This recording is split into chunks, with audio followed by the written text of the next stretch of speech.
Olá, turma, tudo bem com vocês? Estamos aqui agora, né? Voltando no nosso modo EAD, satisfação em revê-los, tá? Quem estiver aí, por favor, acene, por gentileza. Só pegar aqui.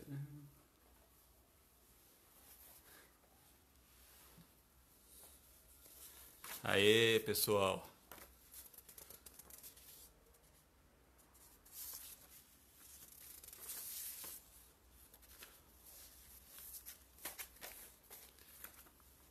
Aê, B. Legal. Cauê, Guilherme. Satisfação vê-los, hein, Cauê, de novo. Tudo certo. E vocês, como é que estão? Muito bom revê-los, hein? Tá todo mundo bem por aí? Aê, Kaique, beleza, cara? Nayara, aê, turma. Muito bom, muito bom. Bruna, Salter, opa, satisfação. Pataquini, satisfação para todo mundo aí, hein? Muito bom, muito bom. Muito bom revê-los, turma. Satisfação mesmo, viu? Muita felicidade em estar aqui com vocês. Engrenagens, Kaique Afonso. Por que engrenagens, Kaique Afonso? Bom, vamos lá. Turma, seguinte, hein? O último assunto. Bom dia, Elo. Satisfação também. Então, o último assunto que nós tratamos, qual que foi, né? Arte egípcia. E agora nós vamos tentar falar sobre uma turminha, né, que veio logo assim depois dos egípcios. Na verdade, eles começaram até a aprender em algumas viagens junto com os egípcios alguma coisa sobre escultura no começo da cultura deles, né? E só que eles foram aprimorando, eles foram muito além. Fala, Lico. Beleza? Fala, Mel. Então, o que que acontece? Nós vamos falar dos gregos. Tá? Nós não vamos falar historicamente muito precisamente sobre ele. Eu vou falar mais sobre o aspecto artístico dos gregos, as características artísticas deles, tá? Mas uma coisa é fato, os gregos inicialmente, principalmente no período arcaico, eles foram aprender com quem? Com os egípcios. Os egípcios foram, de certa maneira, os professores deles. E assim como os egípcios, a arte grega, ela estava muito apoiada onde? Estava muito apoiada na religião, tá? Estava extremamente apoiada na religião, na mitologia grega, né? E vamos começar então. Ela é dividida, vou sair aqui da frente para ver se foca. Então ela abrange o quê? O período arcaico, que é um período onde é o período onde eles foram buscar o conhecimento dos egípcios, né? E com o passar do tempo, o período clássico, que é um período onde eles já alcançaram uma grande maturidade, tanto de conhecimento quanto de movimento em suas esculturas e pinturas. E o período helênico, que é um período da arte grega que além do Olá, Pedro Henrique, Samira, satisfação, Raul, satisfação, Raul. Muito bom revê-los, muito bom. Tem alguém que eu não acenei aqui ainda? Acho que não. Então, beleza. Olha só. Então, olha só. No período helênico, além do conhecimento anatômico que eles já tinham, tá? Eles também começaram a acrescentar graus de emoção em suas obras. E é o que nós veremos agora. Beleza? É o que nós vamos começar a ver. Então, olha só. O período arcaico, que é o começo, isso muda, turma, isso muda um pouquinho de historiador para historiador, de publicação, de estudo para estudo, tá bom? Mas vamos considerar dessa maneira. O período arcaico, aproximadamente entre os séculos 12 ao 7º século antes de Cristo, que abrange o período arcaico. Tá? Entre os séculos 6º, 5º, 4º antes de Cristo. Beleza? E o período helênico 323 anos antes de Cristo até 30 anos antes de Cristo. Só. Então, aqui nós temos os nossos 3 períodos: arcaico, clássico e helênico. Vamos ver agora o que são esses períodos. Fala, Guilherme Serem, satisfação, cara. Grande Saraiva. Então vamos lá. Vamos começar. O que é o período arcaico? Mudar aqui de slide. Olha só. Os nossos amigos. Aqui, ó. Vou sair da frente só para ficar com foco, tá bom? Cleobes e Biton. Se vocês olharem essa escultura, ela é do período arcaico. Como que nós conseguimos identificar a esse período arcaico e não do clássico? É simples.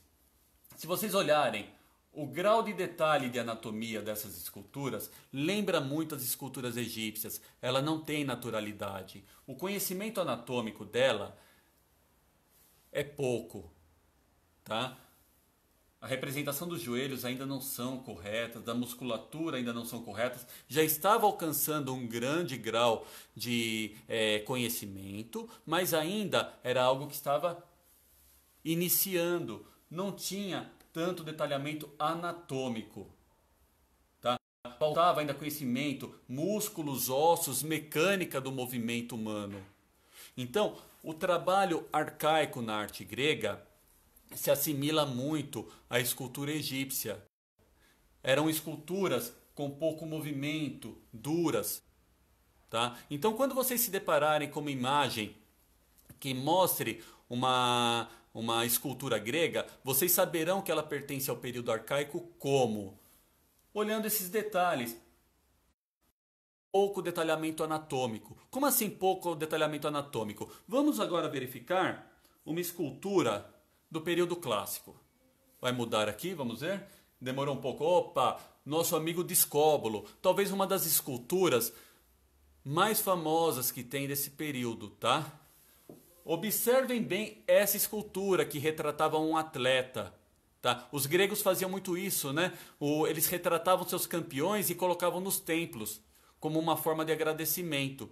E nessa escultura do período clássico é justamente isso. Olhem só. O Discóbolo ele é uma escultura. Estão conseguindo me ouvir legal? Olha só. O Discóbolo é uma escultura que já tem um alto grau de detalhamento anatômico. O grande denteado, que são esses músculos aqui. O peitoral.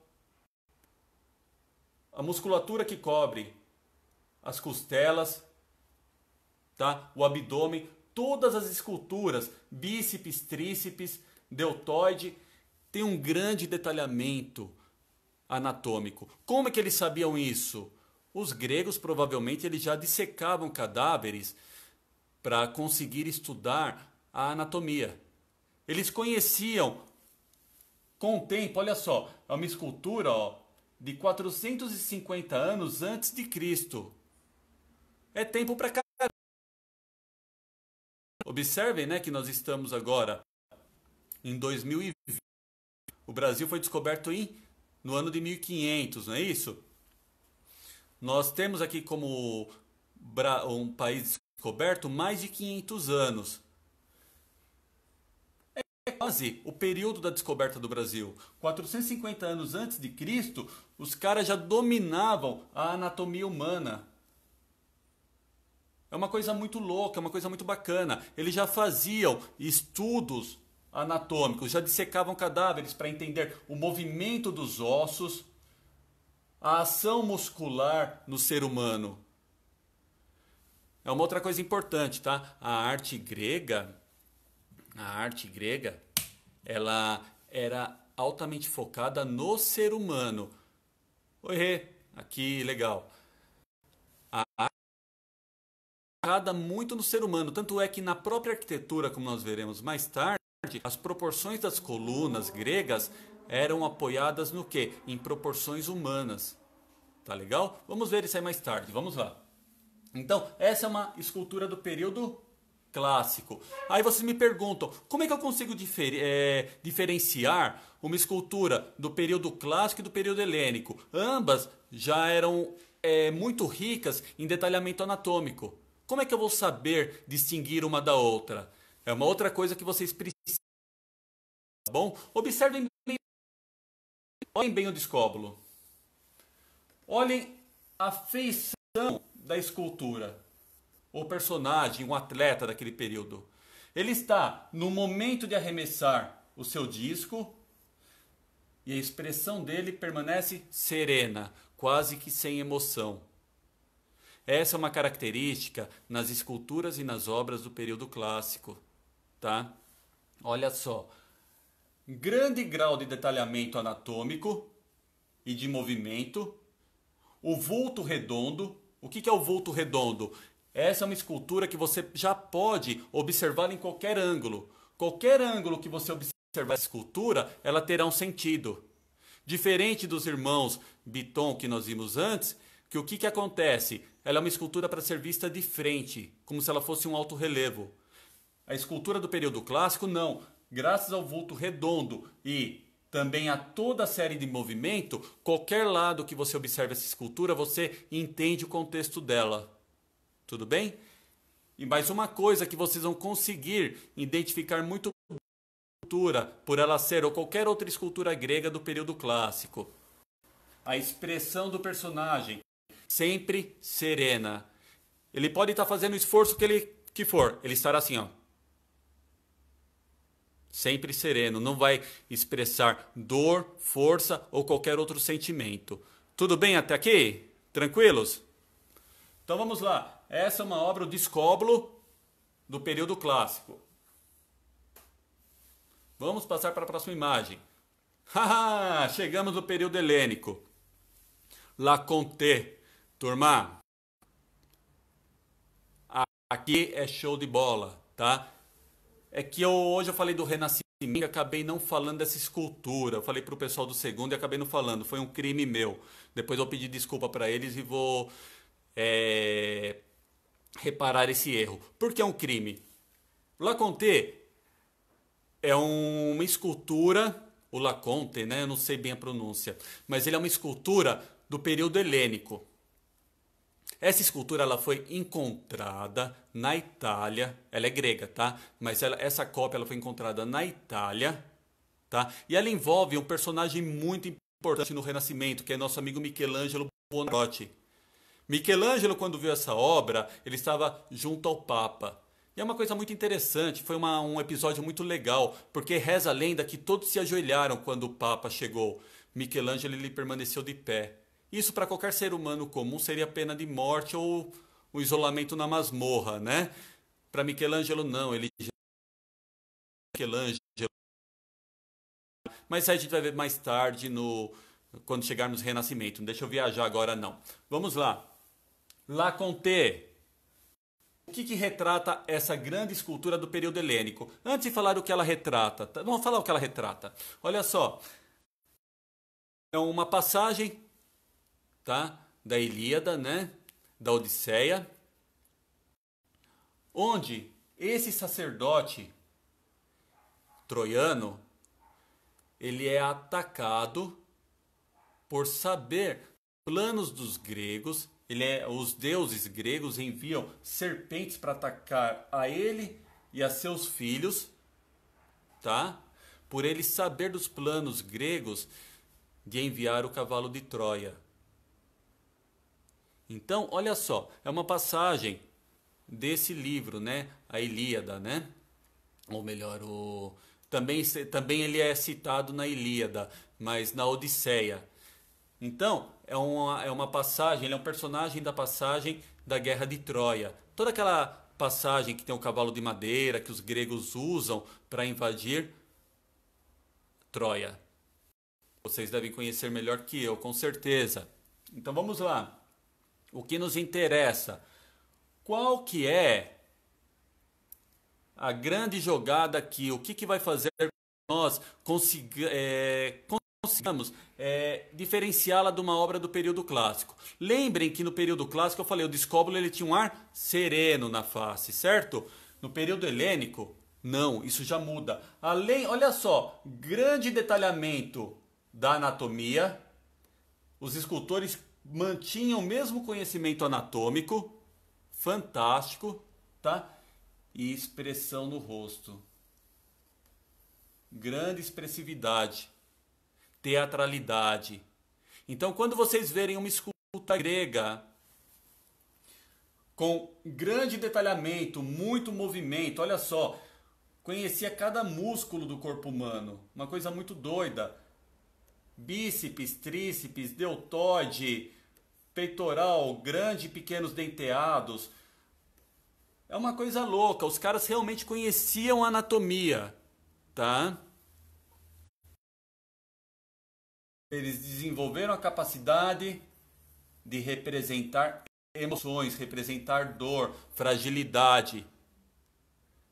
Então, por aqui vocês conseguem identificar uma obra do período helênico, tá? Nossa, deixa eu correr que o tempo está passando muito rápido. Vamos lá. Tudo bem até aqui? Alguém tem alguma dúvida? Quem tiver alguma dúvida, quiser fazer algum comentário, acene, por favor, tá bom? Vamos lá. Pintura. Olha só. Embora os gregos eles fossem extremamente habilidosos na escultura, eram os pintores que tinham maior grau de aceitação. As grandes celebridades no período grego eram os pintores. Tá? As pinturas gregas elas eram feitas em afresco ou pinturas em vasos. O que é o afresco? Eu acho que eu já cheguei a comentar com vocês, mas vou repetir. Afresco é aquele tipo de pintura onde o pintor ou os pintores eles aplicam uma camada de argamassa sobre a parede e com aquela argamassa ainda molhada, ainda fresca, os pintores vão lá e fazem o quê? Eles realizam uma pintura à têmpera. Geralmente naquela época, têmpera de ovo. O que é a têmpera de ovo, né? É aquela tinta onde o aglutinante é a gema do ovo. O pintor ele pega a gema do ovo, ele mistura, faz uma mistura da gema com o pigmento. O que é o pigmento? Vocês vão saber. Vamos lembrar um pouquinho daquele exercício que nós fizemos logo em arte rupestre. Lembra que nós pegamos carvão e moemos o carvão? Aquele carvão moído que nós fizemos, que virou um pó, o que ele era? O pigmento. No caso, eu não levei ovo. Aê, Gabriel. Bom garoto. O que é aquele pó do carvão? É o pigmento. Agora, eu não usei o ovo com vocês, né? Opa, Gabriel, muito bom. O que é o aglutinante? O aglutinante foi a goma arábica que eu levei, aquela cola. Lembra que nós misturamos a goma arábica com o pó do carvão? E aí nós fizemos a tinta. No caso do afresco, o aglutinante não é a goma arábica. Ele é o quê? O ovo. Tá? E o pigmento é o pó extraído de vários outros elementos, como lápis lazuli, cobalto, vários outros, né? Dióxido de ferro, elementos da natureza que você moe, tritura e transforma em pigmento. Tá legal? Então, o afresco, ele é essa pintura onde o artista ele passa argamassa sobre a parede e naquela argamassa ainda fresca, o que ele faz? Ele faz aquela pintura que tem que ser uma pintura extremamente rápida. O pintor ele tem que ser extremamente habilidoso. Tá legal? Então vamos lá. Turma, então, o que sobrou mais, na verdade, historicamente, para nós estudarmos hoje da pintura grega, são as pinturas em cerâmica. Os afrescos, muito poucos duraram, muito poucos mesmo. Alguns foram destruídos por guerras, outros por questões religiosas. Houveram muitas destruições de obras de arte por diversos motivos, tá? O que mais sobrou, o que mais chegou para nós até hoje, realmente, são as pinturas em cerâmicas. E olha só, aqui nós temos exemplo do que? As pinturas de figuras negras, que elas datam aproximadamente do período arcaico. Figuras negras, vermelhas, caso, aqui novamente, olha só, Dionísio, né, em seu barco, aqui está o barco e o fundo vermelho, e os golfinhos em volta. Aqui Ajax e Aquiles jogando damas. Aqui então é uma pintura do período de figuras negras que é conhecida, tá bom? Um outro período de pinturas nós temos aqui, olha só. Figuras vermelhas com fundo negro. Aqui já é mais voltada para o período da arte clássica grega, tá? Figuras vermelhas com fundo negro. Na verdade, existem outros períodos também, períodos geométricos, pinturas geométricas e tudo mais. Mas vou abordar pouco isso daí com vocês, tá bom? O que eu quero chegar aqui com vocês é o seguinte. Essa pintura, esse trabalho aqui, ele causou, olha só, ele data de entre 510 e 500 anos antes de Cristo. Esse trabalho causou grande euforia entre o povo grego. Por quê? Por um detalhe que talvez hoje seja banal para nós, tá? Mas observem bem o pé. Esse trabalho se chama Despedida do Guerreiro. Ele estava indo para a guerra, tá? Mas observe o detalhe do pé. Desse pé aqui, ó, o pé direito dele. Pela primeira vez na história da arte, um elemento é representado em perspectiva, em escorço. Em artes isso se chama escorço. Tá? Pela primeira vez na história da arte, um elemento artístico é representado em perspectiva. E isso causou um espanto enorme. Observe que antes, olha só, de lado, como os egípcios. Lembra dos egípcios? Pela primeira vez, esse tipo de representação. Aqui é um detalhe daqui, tá bom? Ó, foi ampliado. Os gregos já ensaiavam representações em perspectiva. Tanto perspectivas tonais, quanto perspectivas geométricas. Mas sem ser uma perspectiva matemática. Mas eles já ensaiavam, sim. Já existiam vários escritos, tá? Sobre esse assunto. E aqui está um exemplo. Tá? Beleza? Até aqui? Alguma dúvida, algum comentário? Podem fazer, por favor. E aqui, olha só. Das pinturas remanescentes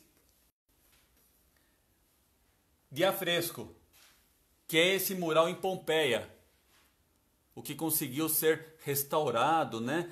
Ou melhor, recuperado por causa da erupção que teve do Vesúvio e tudo mais. Tá? Por que em Pompeia? Né? Pompeia pertence à Itália. Mas muito da arte grega foi levada pelos romanos. Tanto é que se nós conhecemos hoje muito da arte grega, devemos agradecer bastante as cópias romanas. Eles possibilitaram que a arte grega, a cultura grega chegasse a nós. Mas isso nós veremos depois, mais tarde. Tá legal? Que foi, Kaique? Você está fazendo aniversário, é? Tem um bichinho aí com um bolinho de aniversário, muito legal. Vamos lá. Uma outra coisa muito importante na arte grega, olha só, deixa eu ver. Nós começamos 11h40, né? Temos ainda 5 minutos, vamos lá. Arquitetura grega. Isso aqui eu vou fazer o seguinte, semana que vem eu vou retomar, que não vou explicar tão rápido para vocês, tá? Mas olha só, vamos falar mesmo assim sobre arquitetura grega, tá? Nós podemos falar em 3 estilos, tá bom? Dórico, que é o estilo mais simples. Geralmente, as colunas e capitéis dóricos, elas não têm base, elas morrem sem base. Jônico, que já tem um capitel mais detalhado. E coríntio, que já não foi tão usado pelos gregos, tá? Foi mais no final do período helênico e muito disseminado pelos romanos. Mas também é um estilo grego, onde os capitéis ele tem folhas de acanto e muito detalhado, muito cheio de detalhes mesmo. Tá legal? A arquitetura grega também, sempre reta, no frontão, em todos os elementos. Ela não tinha elementos arredondados, como domos e outros, tá? Eram elementos retos.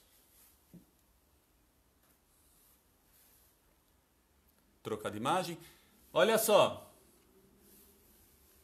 O Parthenon, com suas colunas em estilo dórico. Se vocês olharem o capitel em estilo dórico, tá? Quando eu falo a respeito da proporção na arquitetura grega, que ela era uma representação do ser humano, é justamente isso daqui. A altura de um ser humano, isso aí já era um estudo feito pelos gregos, tá?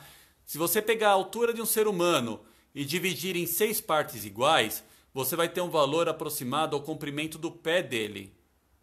Então, o pé do ser humano ele é aproximadamente a 6ª parte da altura total dele, tá bom? A coluna grega ela é justamente isso. O final dela é a 6ª parte de sua altura, baseada na proporção do ser humano. Fora outras regras de proporções áureas usada na elaboração dos projetos arquitetônicos gregos. Próximo. Aqui alguns outros exemplos. As cariátides, que são colunas em forma de mulheres, tá? Cariátides, né? Capitéis em estilos jônicos, tá? O altar de Zeus, que é retrata, nesse alto relevo, retrata a batalha entre heróis e deuses. Olha só, capitéis jônicos. Vamos lá, mudou. E eu gostaria, para a gente encerrar aqui nossa aula, deixar para vocês, olha só, anotem por favor meu e-mail, onde eu vou querer receber as atividades que eu passar futuramente para vocês, tá? Anotem meu e-mail, por favor, patinando.fernando@gmail.com e também meu WhatsApp 999917307. Tá legal? Turma, algum comentário? Fala, Kaique, é teu aniversário mesmo, cara? Ah, legal, cara, parabéns. Muita paz e prosperidade para você, viu, meu irmão? Tudo de bom mesmo. É isso aí, cara. Então, turma, anotem, por favor, o WhatsApp, que eu vou solicitar para vocês trabalhos, atividades, e eu gostaria que vocês enviassem para mim nesses endereços, nesses canais. Tudo bem? Alguém aí tem alguma dúvida? Tem algum comentário a fazer, por favor? Se tiver, por favor, podem até inclusive mandar no meu e-mail ou no meu WhatsApp, tá legal? Então, agora encerrarei a aula para a entrada de outro professor. Tudo bem? Um grande abraço para vocês, um beijo no coração de todo mundo. Até breve!